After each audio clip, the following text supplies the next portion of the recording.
Hiya, Barbie. Hi, Ken. You want to go do a podcast? Sure. Jump in.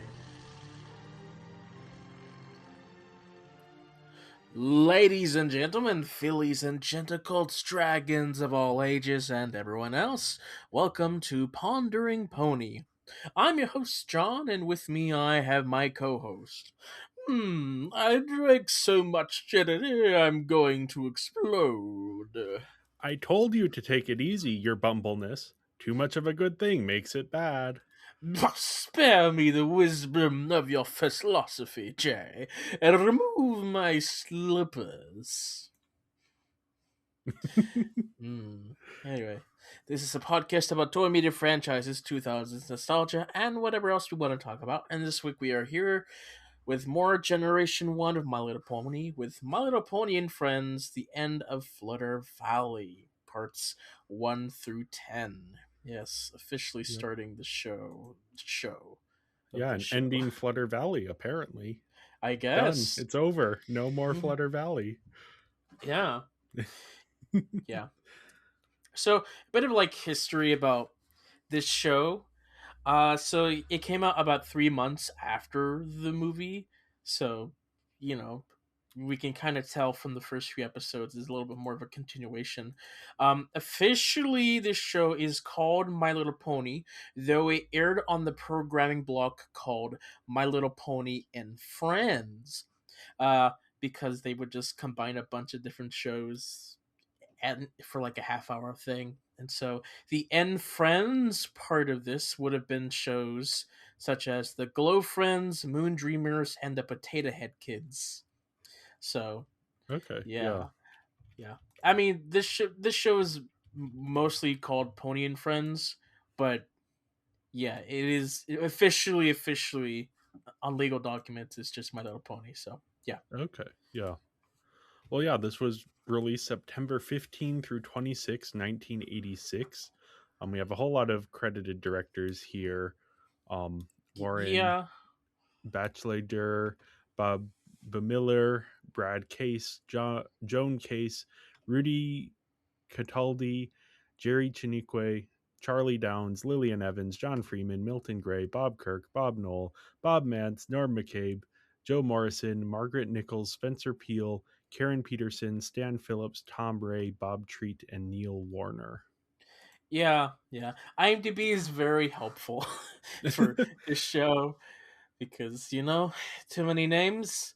And then I'm not entirely sure if the cast list is completely accurate, but hey, that's what we got to go IMDb with. can be weird about that. That and directors, it sometimes credits directors who aren't actually.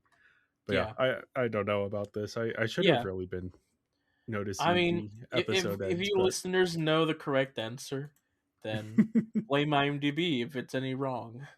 Yep. Well, yeah, and this is written once again by George Arthur Bloom, who has been writing a lot of these ponies things. And then animation once again by Sunbrow Productions, Marvel Productions, and Toei Animation, with music by Rob Walsh and songs by Tommy Goodman. Yeah. I mean, how the release of this show went is like each episode is 10 minutes, but like stories are different length of parts. And yeah, they would release like 1 10-minute for each day, so you get like 5 parts a week. And so this particular story took 2 weeks. It definitely feels structured more like a movie, or maybe not structured like a movie, but it feels the story is like a contained arc. Yeah, contained arc divided into like a sort of episodic format where they have to have a cliffhanger at the end of each episode, and then have to have a song as well in each episode. So it's a whole thing. Speaking of the story, so the evil witch Hydia is angry with the Flutter Ponies for destroying her smooths. So she teams up with the bees of the Frozen Kingdom of Bumbleland to steal the Sunstone, a giant gem, which keeps the plants of Flutter Valley alive. And without the Sunstone, Flutter Valley becomes dank and dreary, allowing Hydia and her daughters to take over and have a barbecue. So the flutter ponies chase after the bees, but get trapped inside a honeycomb cave, and the bees pour honey over them to stop them from flying away. But Morning Glory is able to escape, but she gets captured by Sting, the right hand bee of Queen Bumble. And Sting never learned how to fly, so Morning Glory is able to befriend him by teaching him how to, just saying, do it. And he does. So the two fly off to find Megan, since these ponies can never seem to solve anything without her. And working together, Megan and the ponies take back the Sunstone and place it back in its spots in Flutter Valley. And Queen Bumble arrives to steal it back, but the ponies negotiate a deal that she can take flowers from Flutter Valley if she leaves the ponies alone. Because they're trying to be good neighbors, and apparently they never asked. And Hydia summons a cloud to block out the sun, but the Flutter ponies blow it back at her with their Flutter power. I don't know, utter Flutter. With the Sunstone back, the flowers of Flutter Valley start to bloom again, and they have a song party or something. Yeah, Yep. no, this is too much stuff. Too much stuff. Yeah, I cut out so much for just the summary. The summary does not do justice to just how many plot lines and characters and times that characters get captured and then get recaptured again the next episode. And Yeah. there's a whole thing with the earth ponies that's going on simultaneous to this that does not mean anything to the plot, but for some reason is given a lot of focus. Yeah, I would have enjoyed this more as a 20 to 40 minute episode instead of this hour and 40-minute long series of specials. Yeah, after this point, all the episodes are 40 to 20 minutes. So this is our only 100-minute story. Yeah, there's too much going around. Like you said, it's going in circles. The ponies, they're getting captured, they escape, they immediately get captured again. Cliffhangers. The first cliffhanger, the witches start throwing rocks, so the rock slide, and then the next episode it's never mind. Yep. It actually didn't work. So it's a lot of that, a lot of nonsense. Them constantly reiterating, it's oh, we're running out of time, it's almost sunset. Meanwhile, it's only episode 4. And they have to say that every episode. Yeah, it's a lot. Yeah, it is, because it is divided into these episodes. Each episode has to, and they're not separate stories. This isn't I think Over the Garden Wall is a really good example of the 10-minute episodes working as a series. And that one, each little segment is its own separate little adventure within this bigger adventure. Whereas here, no, they're doing the cliffhangers, they're doing this is a continuing story. So each episode has to reestablish the stakes from the beginning and then reestablish the where everything has been thus far before it can even get into its own thing. Yeah, it just doesn't quite work. Again, there's a version of this that is 40 minutes long, or even one that's 20 minutes long that maybe even cuts out Hydia and her whole thing, that works a whole lot better than what this ended up being. Yeah, there's a lot of things going on. There's a lot of characters and character groups, and they all essentially have the same arcs of friendship and communication, but it is so repetitive and really tiresome by the end of 10 parts. It drags on for so long. Yeah, no. So we start out, we're meeting all of these new creatures. We get the Bumbles, who I think they're kind of fun. I think the sort of large bee species, that reminded me a bit of Super Mario Galaxy with those bees. It's this is a fun thing to add into this fantasy world. Yeah, don't know why they live in such a cold environment that they need flowers to survive. But hey. Yeah. They I like the idea more than I like the execution with them. But then we get to the fur bobs, which are sort of the inverse of the bush willies. Bush willies, yeah. Who yeah, they show up and they're stretching my patience already, and then immediately after we meet them they're like, oh, we're running away from the Stonebacks, and it's like, no, why are what at least the Stonebacks aren't like characters, they're just sort of, they show up and attack people and don't have any Yeah, personalities or lines of dialogue, but it's yeah, just they're their too mortal much, enemies. too much. Too much. Yeah, I mean the Furbobs and the Stonebats, like their story, I don't really care about the story. It's just like Yeah. the Furbobs just blow their tongue at the Stonebacks, and the Stonebacks have like zero patience whatsoever, so they commit atrocities because of that.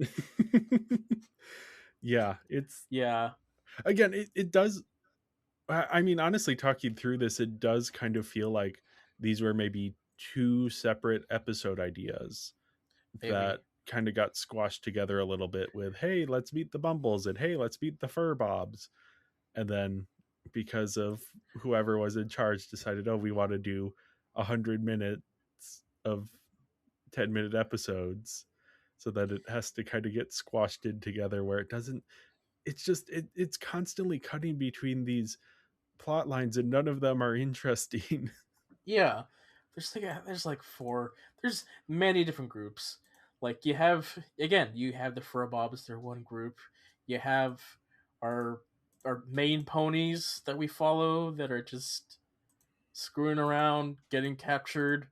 The Yeah. witches are trying to barbecue. The bees are doing their thing. You got the the footer pony stuck in the honeycomb. Plus Morning Glory and the other guy doing their own thing. Megan shows up. Uh, I don't know how much she even helps, but she shows up. It's good. It's because she's the automatic, like, their crisis response is immediately, oh, let's go and find Megan. Yes. Yeah. No usage of like any remove of heart. She shows up, tells the queen, "Hey, stop that," and then she's captured. She's like, hey, I have a novel idea, let's take the Sunstone back. The ponies are like, oh, that's so brilliant, you're an incredible leader, Megan, for suggesting a thing that literally would have occurred to anyone. And so they Yeah. take the Sunstone back, and then, yeah, no, it is like, yeah, yeah, Yeah. there's Yeah. just, why. It is not easy to watch through.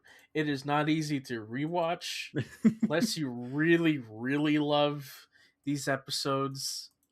It's gonna be a struggle. Yeah, yeah, So yeah. yeah. Zeroing in on some characters, I mean, Morning Glory is kind of the pony that gets the most focus in that she is the only one who's kind of separate from any of the other groups for any meaningful amount of time. Yeah, she's the only one who's considerate of others and being like, "Oh, what if the villains are actually have like reasons for doing things?" When clearly presented in the show itself, they don't. They're Yeah, just yeah. doing it to be evil. But hey, she wants the benefit of the doubt. I like Morning Glory, but sometimes she really needs to be less naive about No, some I do things. think that does lead to one of the more interesting things here, which is the friendship she strikes up with Sting. Yeah, Um, yeah, that, yeah, I that was maybe the one thing here that I actually did like, but the problem is that there's so much else going on that we don't really get as much focus in on that. yeah. Like, we didn't even need to spend more time with that. We just needed to spend less time with everything else. That's the moral of this episode. It's just cut it down to like half, maybe Yeah. even less than Yeah, half. this is because the movie is only like 90 minutes long. This is longer than the movie. Why is Yeah, this story getting more? And the movie didn't even have a story that justified that runtime. Why is this getting even more time? I don't know. I don't know. Maybe things were rushed. They had to like develop this show as quickly as they could, at least the first 10 episodes. So Yeah. George had to like stretch everything out to 10 minutes by adding all of these random things that need to happen. Yeah, I honestly, when I started watching it, I was wondering, oh, was this like a sequel that they had planned, that then when the first movie bombed, they were like, oh, we need to retool this into something else. But since it came out like what 3 months after, then that's definitely not what happened because they wouldn't have known that the movie was going to bomb at that point. Um, so yeah, it's just very odd. I don't understand why this was made the way it was. Yeah, But it other is what it ponies. is. I mean, Surprise has an interesting name, so that's why I remember her. She's like constantly showing up and doing random things, I guess. Yeah, Surprise is the prototype for Pinkie Pie. Okay. And it's pretty much the same-ish design of. She has the balloons for the cutie mark. Her hair is kind of designed similarly, and she's wild. She's a wild card. Okay, if there's ever a Yep. true villain in the show, it's Surprise. She's the wild card. Yep. Yeah, then we have the only other pony who stood out to me in any way is Baby Cuddles, just for having the most annoying name for characters to say. Baby Cuddles. Yeah. Yeah, just the way it gets said in the voice acting, the like very 80s Yeah. voice acting Oh, is just like, oh no, Baby Cuddles hurt her leg. We yeah. gotta put her down. Instead, we take her to like the Furbob's hippie community where they put her in some oatmeal and sing a song, and then I don't know, LSD stuff goes on. Honestly, at certain points I was just dipping out because this could not hold my attention that well. I Yeah, ended up there's. putting it on like 1.5 speed just to get through it in a reasonable amount of time. I mean, I don't blame you. I think that's the first time I've done it since we talked about like Barbie Dreamtopia. Megan, she's Furbob. here. Oh yeah, Megan, she's here. She shows up. She saves She the has a day. bowl at her house. Yes. That takes a few minutes to deal with because I guess we needed to fill even more time than we were already filling. Mm-hmm. Yep. Yeah, Megan. She's here to tell the villain to stop and then try to be the ambassador between two nations. It's like, Yep. hey, have you tried like not blowing your tongue at them and trying to like be nice? Yeah. The fur bobs are terrifyingly I designed. know. Yeah, I get like they have like the Muppet puppet design where Yeah. it just feels like each part of their body could be replaced because it feels like felt. It's it's such a creepy design. I don't like it. Like Yeah. I feel like it reminds me of a specific other design, but I just cannot put my finger on what it is it's reminding me of. But it's I something. mean, it's maybe adjacent to like the dragon thing in the never ending story, but with like a weird nose. It's not that. It's not that. It's Okay. something like very specific. Okay. Yeah. There's like whatever that those like 90s computer games I feel like had character design that is reminiscent of like those and the Bush Woolies.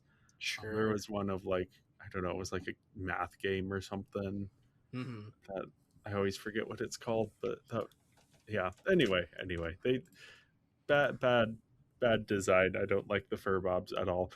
The idea that like they always disagree is like that could be a fun writing thing, But it's but not. no. Yeah, they even gave a song to Furbob. The Witches. Yeah. I remember with the movie I said something of like, oh, I actually enjoyed enjoyed as much as I enjoyed anything else in that mess of a movie. Seeing Rika and Draggle like bumble their way around trying to find ingredients. But at this point, I've just lost all patience with that. They're kind of the focus of the first 3-ish episodes, and I was just so over everything. They're not Yeah, interesting enough to be returned villains. yeah, especially since like they've all been recast. You know, we Yeah. can't bring in Madeline Kahn to do a TV show, so Yep. not all the voices work. Yeah, the Yeah. voices aren't great. The personalities aren't interesting. It's there's nothing here. And they Yeah, end up being like, because of the way this is structured, there's like multiple episodes where they are the focus of the episode. yeah.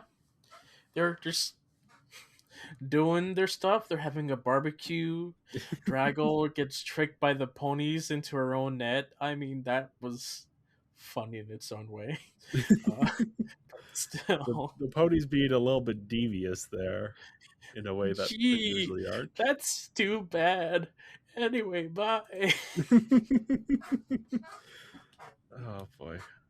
hmm Yeah, we also have, in terms of other villains, we have the Queen Bumble, who is very bumbling, not particularly interesting as antagonists go, I would say. No, just Big Queen. She Yep, sucks all the flowers. yep. And then the They're all forest catches imported. fire. uh, Yeah. yeah, yeah. Sting Yeah. is probably the only interesting character here because he actually has an arc. As much as an arc as you can have with this.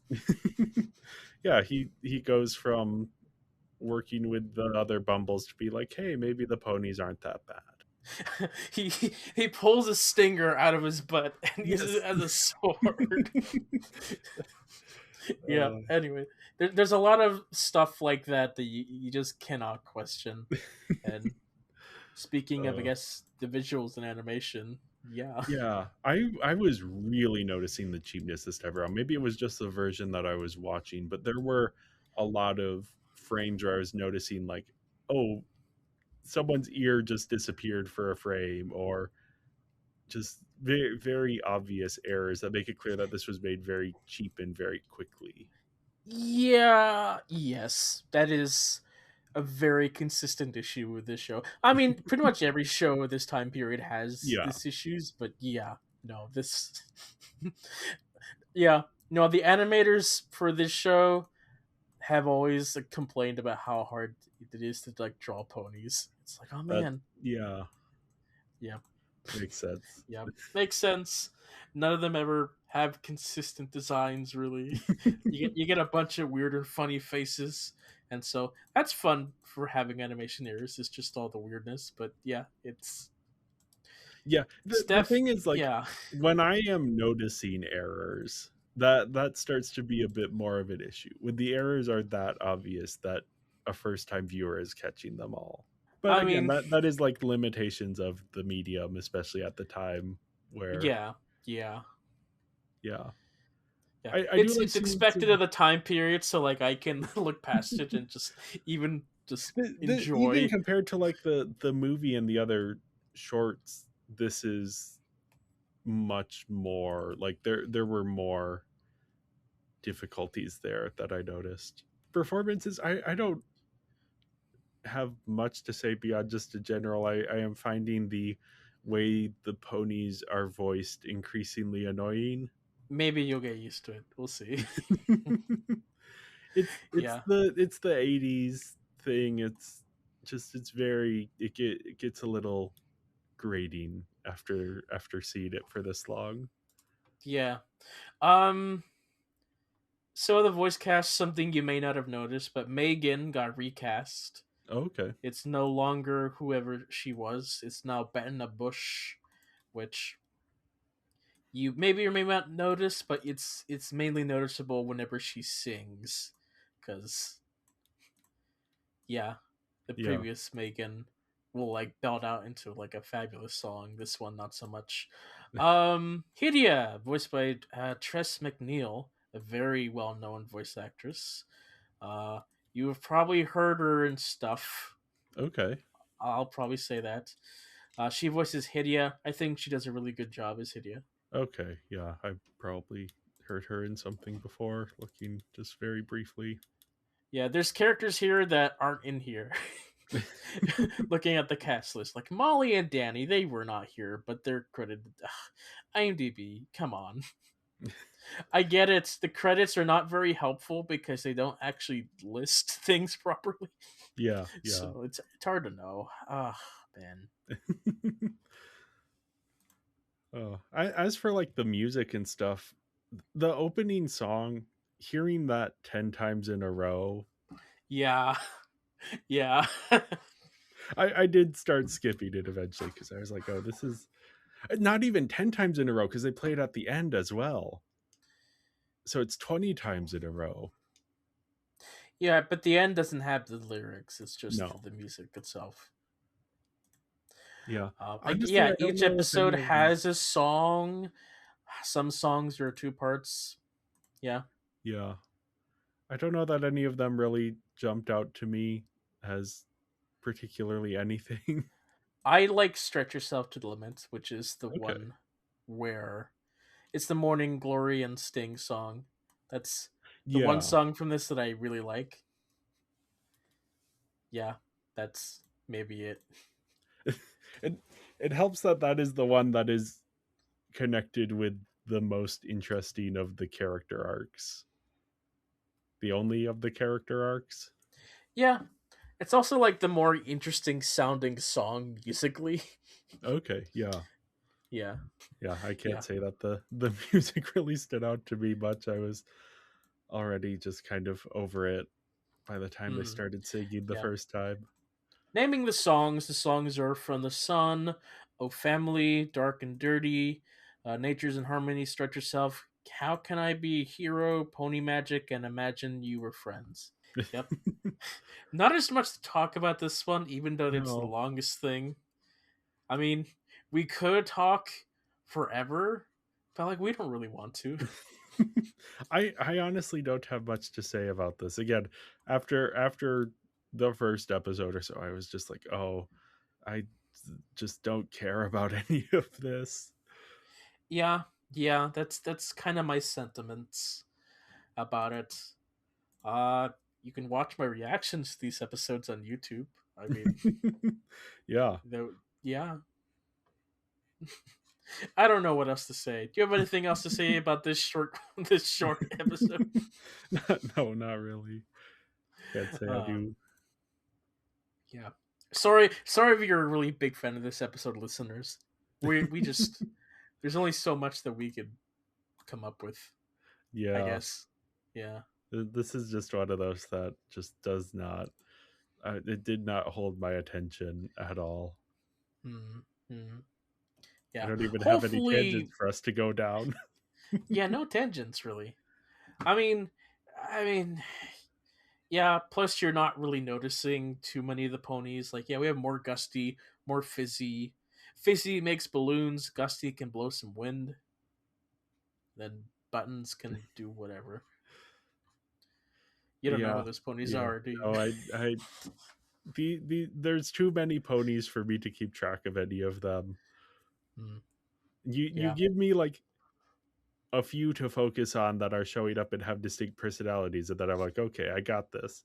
When it's like, here's a group of 7 to 8 ponies that we rotate out each time. It's like, oh, I don't care. Um, well, anyway, thank you everyone for listening. Make sure to follow us on social media. We're Binging Barbie Podcast on Instagram and Tumblr, Binging Barbie on Blue Sky and Serialized, and Binging Barbie, a Barbie movie podcast on Letterboxd. And if you enjoyed this episode, make sure to leave a 5-star review and go join our Patreon at patreon.com/Binging Barbie Podcast. We'll be back next week to talk about My Little Pony Friendship is Magic Season 1, episodes 21 and 22, which are, yeah. Yeah, there. If you're looking for a tangent, we're gonna get into something there. Okay. And Okay. until then, don't start any fires with a sunstone, or break your leg, or sing with hippies and oatmeal. I don't know. Bye, ponies. Bye, ponies. Shooby-doo, shoop, shoop-be-doo.